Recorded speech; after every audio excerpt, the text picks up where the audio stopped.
అందరికీ నమస్కారం. ఈరోజు జరుగుతున్నదంతా ప్రసవాళ్ళకి తెలుసు, భక్తులకి తెలుసు, అందరికీ కూడా. కానీ ఇక్కడ ఏం జరుగుతుందనేది మీ అందరికీ కూడా ప్రతి ఒక్కరి హృదయంలో వెంకయ్య స్వామి ఉన్నారు. ఆయన అవధూతగా ఉన్నప్పటి నుంచి కూడా ఏమీ ఆశించలేదు. అది అందరికీ తెలుసు, భక్తులందరికీ కూడా తెలుసు. ఎందుకంటే ఆయన ఏమీ నాకు వద్దనుకొని రూపాయి ఆశించకుండా ఆ గుళ్ళో సమాధి అయిన తర్వాత గత కమిటీ ఏం చేసింది ఆ విషయాలు కూడా చాలామందికి తెలుసు. ఆ తర్వాత వచ్చిన కోర్టు రిసీవర్స్ ఏం చేశారు, ఇప్పుడున్నోళ్ళు ఏం చేస్తున్నారు అనేది అందరికీ తెలిసిన విషయమే. ఈరోజు ఇక్కడ కొన్ని కోట్లకు అభివృద్ధి జరిగింది. అది ఎవరి వల్ల జరిగింది అనేది ప్రతి ఒక్కరు గుర్తుకోవాలి. లక్షలాది మంది అన్నదానాలు చేస్తున్నారు.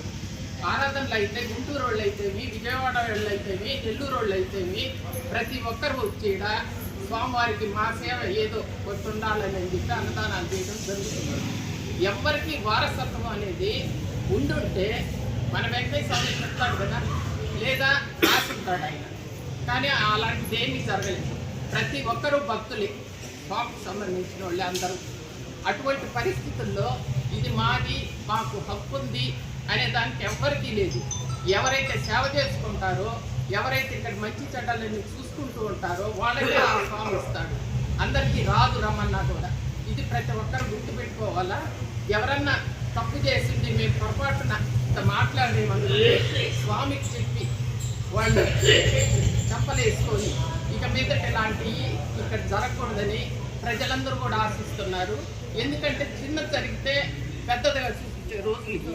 అందుకని చెప్పి ప్రతి ఒక్కరు కూడా ఇది మనసులో పెట్టుకొని అవధూత వెంకయ్య స్వామిని ఇంకా షిర్డీ సాయిబాబా లాగా అభివృద్ధి చేయాలని మీ అందరినీ కోరుకుంటున్నాను.